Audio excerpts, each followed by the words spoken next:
확인하세요.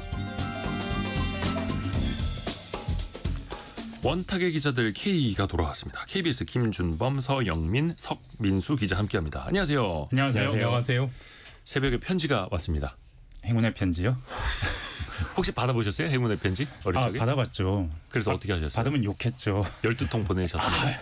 근데 안 보내기 찝찝하잖아요. 좀 그렇죠. 보내려고 했던 것 같긴 합니다. 그때는 이메일도 아니고 종이 편지니까 되게 화가 났던 것 같아요. 근데 좀 기분 좋은 편지가 와야 되는데 트럼프 대통령이 우리나라 대통령 앞으로 편지를 보냈더라고요. 네. 사인도 또 그 특이한 사인 이렇게 슉슉슉슉 해가지고 주요 내용은 역시나 관세죠. 그렇죠. 8월 1일부터 한국에 상호관세 25%를 부과한다. 우리나라 포함해서 14개의 나라에 서한을 보냈다고 하고요. 거의 뭐 각 나라의 정상 이름, 그다음에 각 나라에 적용되는 관세율, 세율 숫자 빼고는 거의 복붙입니다. 거의 컨트롤 C, 컨트롤 V에 뭐 존경하고 친애하고 막 하다가 다 비사요구지만 우리 언제부터 부과할 거야. 8월 1일 한국도 25%, 뭐 일본도 25% 이런 식으로 뭐 했고요. 저 개인적인 느낌은 역시 트럼프 대통령이 트럼프가 트럼프했다. 그러니까 뭐 지금까지 4월 3일에 발표했습니다. 우리 이제 조금 시간을 복귀해 보면은 상호관세 미국 입장에서 50여 개국에 대해서 상호관세를 발표한 게 4월 3일.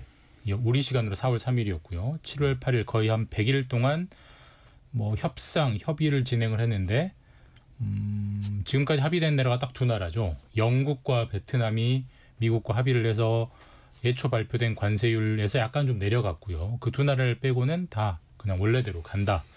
근데 7월 8일에까지 유예를 했는데 또 이번에 발표한 건 8월 1일이라고 시간을 3주 더 줬어요.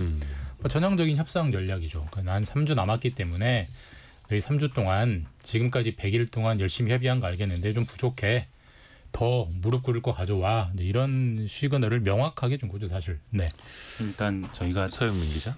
추가 편지, 이 즐겁지 않은 편지지만 편지를 받은 첫 번째 그룹의 국가가 됐습니다. 네. 한국하고 일본이 맨 앞에 있었고요. 한국, 일본을 비롯한 뭐 14개의 나라 정도라는 것 같습니다. 처음에 발표한 나라는 한국, 일본이었고요. 한 가지 이걸 위안이라고 해야 할지는 모르겠으나 일본의 관세율은 지금 편지에 나와 있는 숫자만 보면 1%포인트 올라갔습니다. 이게 의미가 뭐 크게 없다고 보면 없다고 볼 수 있어요. 왜냐하면 뭐 다 25%로 때렸으니까. 일본이 24였는데 25로 올라갔거든요. 근데 큰 의미는 없는데 근데 일본의 차원에서 보자면 의미가 없지는 않습니다. 굉장히 충격적인 의미일 수 있습니다. 그래도 우리가 열심히 노력해서 조금 남들보다 앞자리에 있었는데 이제는 남들하고 똑같은 대접 받는다라는 종류의. 그리고 이게 왜 이렇게 됐느냐. 트럼프가 미국이 지금 일본에 좀 화가 났기 때문이거든요.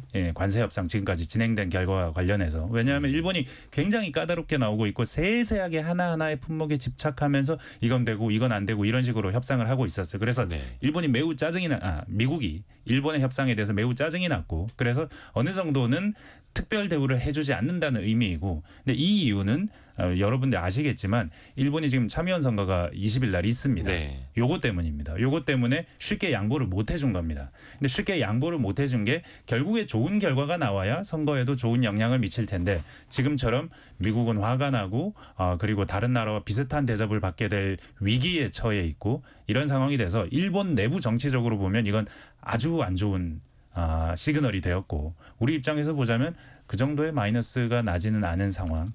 뭐 현재 스코어는 아무 의미가 없긴 하지만 그렇게 분석해 볼 수 있겠습니다. 그러니까 걱정은 했는데 뭐 예상외로 뭘 더 센 거는 없네. 사실상 시간만 3주 더 유예된 거 아니야? 이런 반응이 또 나오는 거고. 오늘 증시도 코스피가 지금 3,100을 다시 넘어섰습니다. 1.36% 오른 3,100까지 코스피가 올라가고 있고 주요 뭐 수출 기업들도 현대기아차도 별 충격은 받지 않는 것 같고 그러면 일단 뭐 최악도 아니고 시간만 벌었다. 일단 이렇게 총평을 해도 될까요? 일단 지금 협상이 계속 진행 중인 거죠. 우리도 이제 정부가 뭐 그 통상 관련해서 좀 수장들이 아직까지 정해지지 않은 점은 있지만 그래도 이게 시간이 차차 지나면서 정비가 되고 좀 더 있으면 협상이 진행되겠죠. 그 시장이 말씀하신 것처럼 이제 시장이 받아들이는 게 굉장히 중요한데 오늘 서울의 외환시장을 보면 그 외환시장이 지난 다른 충격 때와 다르게 이제 시장이 학습을 해서 더 이상 이거 이렇게 될 줄 알았다 수준이거든요. 어제 환율도 그렇고 오늘 환율도 그렇고 오늘은 심지어 그 삼성전자 실적이 지금 안 좋아서 삼성전자 주가가 빠지는 상황에서도 또 전체적으로 시장 지표는 올라가고 있고 이런 거 보면 시장은 이제 트럼프의 행동에 대해서 학습을 했다고 봐도 무방할 것 같습니다. 그리고 이제 이게 만약에 트럼프가 그러면 돌발 행동으로 내가 원하는 대로 협상이 안 되면 진짜 관세를 당장 내일이라도 부과하겠다 뭐 이렇게 행동할 거라고 예측하지는 않는 것 같아요. 트럼프가 이제 그런 거를 좀 읽었는지 또 추가로 이렇게 얘기를 했죠. 그 유예 기간 아니라도 뭔가 협상안을 부실하게 가지고 오면 당장이라도 관세 부과할 수 있다 뭐 이런 식으로 이야기는 했는데 그렇죠. 갈수록 이제 그 말의 힘을 잃어가고 있지 않나 그런 생각이 듭니다. 저 환율이 사실은 참 그 흥미롭습니다. 예. 사실은 트럼프 당선 가능성이 높아질 때부터 그 달러는 강세를 보이기 시작했고 트럼프가 당선되자마자 끝없이 치솟아서 어마어마하게 올라갔다가 관세 발표를 정점으로 해서 쭈루루루루 내려오고 있습니다. 지속적으로 내려옵니다. 원달러 환율만 떨어지는 게 아니고요. 달러 인덱스는 트럼프 이전 수준보다 더 낮은 수준까지 떨어졌습니다. 달러가 굉장히 약세라는 겁니다. 만약에 트럼프가 관세를 부과하면 강달러가 필요합니다. 왜냐하면 그 관세를 부과한다는 건 기본 전제는 물가가 오른다는 건데 물가가 오르지 않으려면 미국 달러가 좀 강해져서 그래서 요 효과를 좀 흡수해 줄 수 있는 그런 수준의 통화가 되어줘야 되는데 안 되는 겁니다. 그 통화가.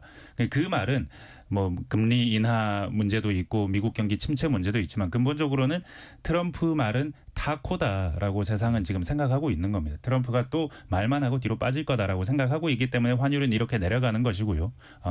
달러의 그 강세가 나타나지 않는 것이고요. 어느 순간 이 실제 관세가 부과되고 그 수준이 정리가 된다면 그때가 되면 우리가 환율 수준이 어떻게 될 것이다라고 또 다른 방향으로 예상해 볼 수는 있으나 지금 방향은 명확합니다. 트럼프가 그렇게 대단한 일을 저지를 것 같지는 않다. 당분간은. 그러게요. 이게 또 8월 1일로 째깍째깍 시간이 갈수록 또 어떤 결과가 이어질까 이걸 또 봐야 되는 거고 또 이게 우리나라뿐만이 아니라 사실 관세라는 게 다른 나라랑 상대적인 거잖아요. 다 똑같이 10%, 다 똑같이 25%면 뭐 그냥 출발선이 똑같은 거 아닙니까? 수출할 때는. 그럼 우리는 이제 어떻게 대응하고 어떻게 협상을 해야 하는가를 봐야 되는데 지금 여한구 통상교섭본부장이랑 위성락 국가안보실장까지 미국으로 가 있죠.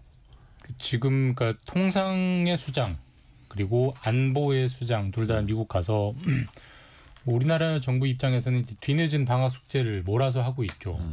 우리가 지금 그러니까 우리가 이제 최종적인 협상 결과가 나왔을 때 방금 이대호 기자님 말씀처럼 잘했냐 못했냐에 대한 평가는 절대적일 수는 없고 네. 상대적으로 다른 나라보다 얼마나 관세를 깎았느냐일 텐데 우리가 가장 비교할 만한 나라는 일본과 타이완 정도일 겁니다.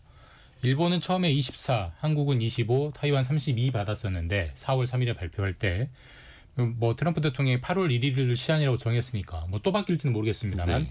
8월 1일에 어떻게 나왔는지를 봤을 때 사실 가장 비교할 만한 나라가 일본이나 타이완인데 사실 우리야 국내 정치적인 이유 때문에 6월 3일, 4일까지는 거의 뭐 공전했다고 치고 하지만 일본은 굉장히 열심히 협상했거든요. 그리고 방금 서영민 기자 말한 것처럼 트럼프 대통령이 불만을 제기할 정도로 일본 양보를 잘 안 했어요.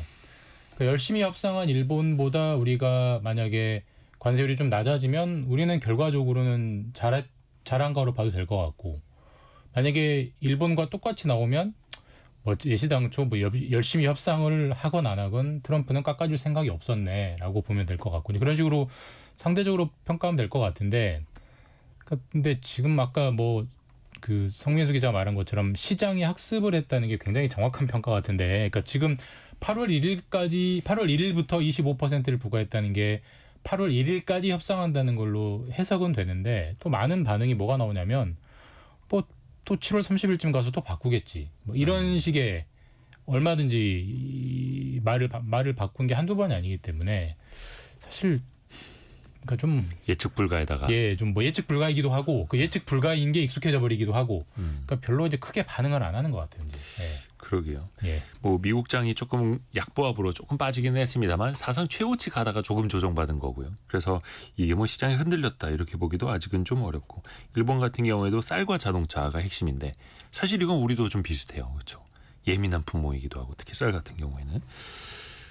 근데 이제 위성락 국가안보실장이 그 문답한 거를 보니까 기자들과 문답한 거 보니까 한미 정상회담을 조기에 개최하는 것도 좀 하나의 카드로 보고 있는 것 같더라고요. 그러면 이게 도장을 찍으러 가는 건지 협상을 하러 가는 건지 이거는 좀 어떻게 봐야 될까요?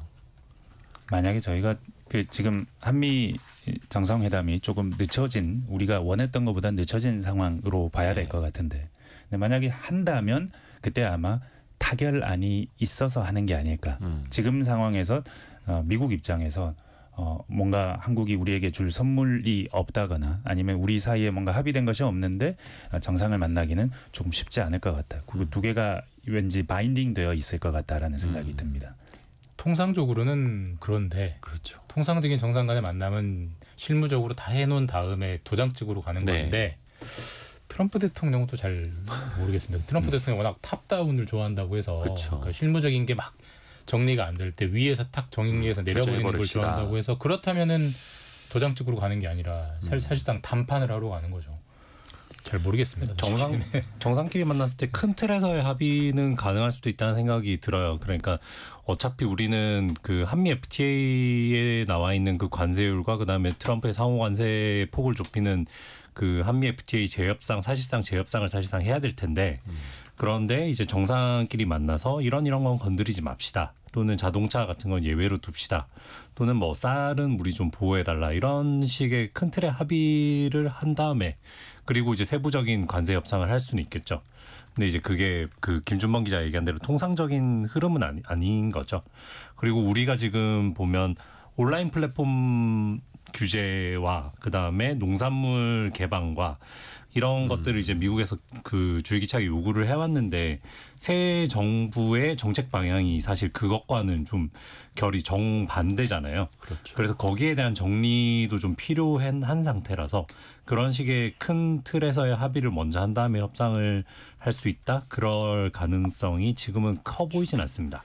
우리나라에서는 뭐 포털이라든지 AI라든지 OTT 스트리밍 사업자들이 또 독과점적인 지위 남용하는 것 아니냐. 그리고 또 그들이 천문학적인 돈은 벌어가도 대한민국에서 법인세는 거의 안 내더라.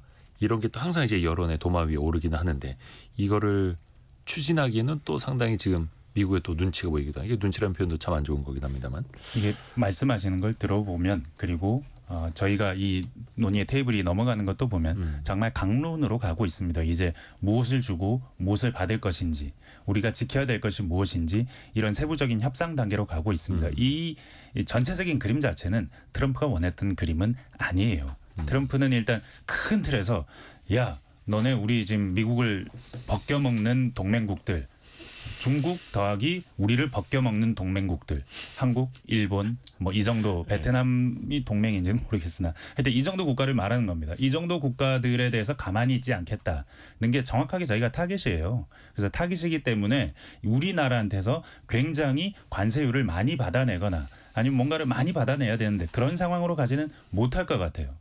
그리고 전 세계가 지금 다 협상을 안 하고 있어요. 이유는 방금 그 말씀하셨지만 대략 다들 똑같은 한 10% 정도의 관세를 받는다면 우리만 받는 게 아니라면 괜찮을 것 같다고 생각하거든요. 그 정도 10%에 모두가 보편 관세를 받는다? 그럼 괜찮을 것 같아. 그러려면 어떻게 해야 되지? 기다려야지 뭐로 가는 거예요. 남들이 다 협상할 때까지 아니면 전부 다 일괄 타결 협상안이 나올 때까지 기다려야 되지 뭐로 가는 겁니다. 전반적인 그림은 트럼프가 바라는 방향은 아닌데 그럼에도 불구하고 미국이 칼을 뽑았으므로 협상은 하지 않을 수 없고 그래서 점점 더 강론으로 가면 미국은 다급해지니까 더 빨리 협상을 추진하고 싶고 레버리지가 있는 나라들을 먼저 건드리고 싶고 그래서 일본, 한국이 건드려진 겁니다 지금. 그래서 다른 나라들끼리 더 뭉칠 가능성도 높아지고 있잖아요. 특히 이제 브릭스 국가들 똘똘 뭉치고 있고 이번에 보니까 브릭스 국가에는 추가 관세 더 높이겠다. 또 이렇게 트럼프는 나오고 있고. 근데 그런 표현도 있습니다. 시간은 미국에게 가장 불리하다. 왜냐하면 이게 관세가 또 전이가 되면은 미국 내 물가가 오른다라든지 어찌됐든 간에 관세는 기계적으로는 수입업자가 내는 거잖아요. 네. 그럼 미국 기업들이 내야 한다는 거고 가격이 또 오를 수밖에 없을 거고 미국 자체의 영향은 어떨까요?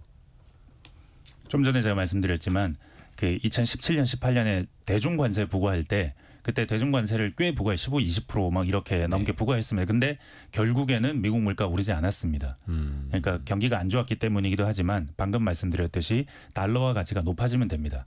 위안화 대비 달러화 가치가 한 10%, 12% 높아졌기 때문에 거의 이게 플러스 마이너스 하면 별로 물가가 오르지 않았어요. 미국 물가는. 그런 식으로 달러 강세가 오면 되고 다른 한편으로는 이게 기계적으로는 미국이 부담하는 거지만 사실은 수출업자가 값을 떨어뜨리면 되는 겁니다. 실제로 중국에서도 그런 일이 일어났고요. 당시에 그 수출업자가 좀 더 싼 수출을 하면 되는 거고 아니면 이놈이 못하겠으면 다른 더 싸게 만들 수출업자를 미국 바이어가 찾으면 됩니다. 실제로 그랬고요. 그런 종류의 계속해서 이 관세에 적응하는 방법이 나타나는데 최근에 나타나는 외신 기사들 특징을 보면 중국을 우회하는 통로가 생겼다. 그러니까 5월달 대중 그 무역 수지를 보면 확 줄었어요. 그 중국에서 미국으로 가는 수출이 줄었습니다. 대신 그만큼 중국은 손해를 보지 않았어요. 왜냐하면 유럽이나 베트남으로 가는 수출이 늘었거든요. 네. 그러니까 유럽으로 가는 수출이 늘었다는 건 미국을 대신해서 유럽이 사준다는 겁니다. 이건 그 미국 그 테무 같은 회사들 되게 싼 물품들 파는 거 그거 미국이 막았잖아요. 네. 그러니까 그 물품들이 유럽으로 가는 겁니다. 그래서 테무가 유럽의 광고를 요즘 엄청 많이 한대요. 미국이 타겟이 아닙니다. 그런 방식으로 바뀌는 거 하나. 나머지는 베트남으로 우회 수출하는 거. 인도로 갔다가 가는 거. 대부분 전자제품, 스마트폰 뭐 이런 종류거든요. 중국의 대중 수출, 대미 수출이. 이런 것들이 제3국을 우회해 가고 있습니다. 미국은 이게 너무너무 싫어서 베트남하고 먼저 협상했고 인도하고도 뭐 이런 동남아시아 국가들하고도 협상하겠지만 이거 막을 수 없다는 겁니다. 세계 무역은 계속 싼 길을 찾아갑니다. 그래서 베트남과는 상호 관세를 20%로 합의를 했는데 제3국의 상품이 베트남을 거쳐서 미국으로 오는 거에 대해서는 40% 때리겠다 이렇게. 3국이라고 쓰고 중국이라고 읽어야 되는데 그래도 간다는 겁니다. 이번에 우리한테 온 그 트럼프의 서한을 봐도 이 내용이 있더라고요. 네. 중국 거 이제 우회해서 미국으로 보내지 마라 뭐 이런 식이 또 담겨 있는 거고. 그 수입에 있어서 네. 그러니까 이제 이 뭐 협정 또는 이제 계약 그다음에 뭐 공문서를 보내고 이런 데서는 뭐 원산지 한류 한적에 대해서 추가적인 관세를 부과하겠다고 하지만 실무적으로 서영민 기자가 얘기한 것처럼 지금 그게 다 그 미국으로 우회해서 들어가고 있는 거는 실무적으로 봤을 때 이 원산지를 일일이 찾아서 증명하는 건 굉장히 힘들고요.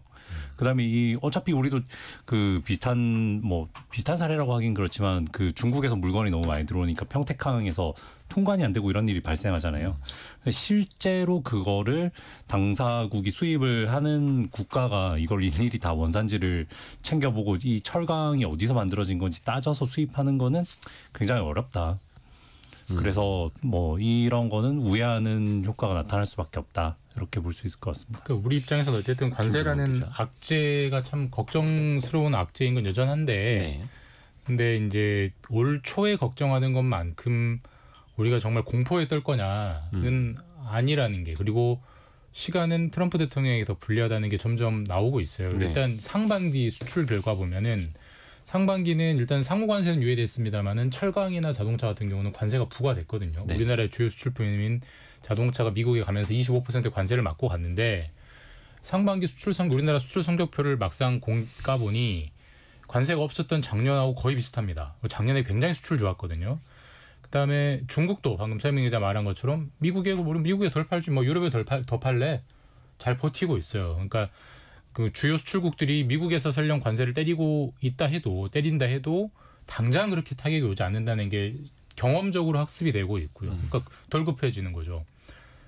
그 트럼프 대통령이 내년 중간 선거를 앞두고 있는데 트럼프 대통령이 올해 안에 어떻게든 미국을 great again 위대하게 만들어야 내년 정치적으로 중간 선거를 잘 치를 수 있는데 지금 미국은 달라진 게 아무것도 없거든요. 그런 상황이기 때문에 사실 시간이 갈수록 유리한 거는 비미국이다. 그러니까 일본이 저렇게 세게 나오는 거죠. 사실 일본은 미국의 거의 거의 맹방에 가까울 정도로 우리가 볼 때는 왜 저렇게까지 저 자세를 하지를 할 정도로 하는 나라인데도 일본도 세게 나오잖아요. 그러니까 시간이 누구 편인지를 보여주는 거죠. 네. 그러게요. 그렇게 저 자세로 먼저 나가던 일본마저도 이건 아닌 것 같은데요 라고 하고 있고, 물론 이제 거기에 또 7월 20일 참의원 선거가 지난 다음에 또 어떻게 스탠스가 바뀌는지는 또 봐야겠습니다만, 김재은 님이 전 세계가 트럼프의 눈치를 보면서 관세 통보를 받는다는 게 좀 웃기네요 라고 보내주셨고요. 그렇죠. 참, 이런 상황에서 우리가 살고 있습니다. 근데 우리도 조금 더 현명하게 대처를 하고 이후에 우리가 내미는 카드들 어떤 게 또 공개가 됐는지 나오면 또 알려드릴게요. 저희가 경제상식 퀴즈 한 번 더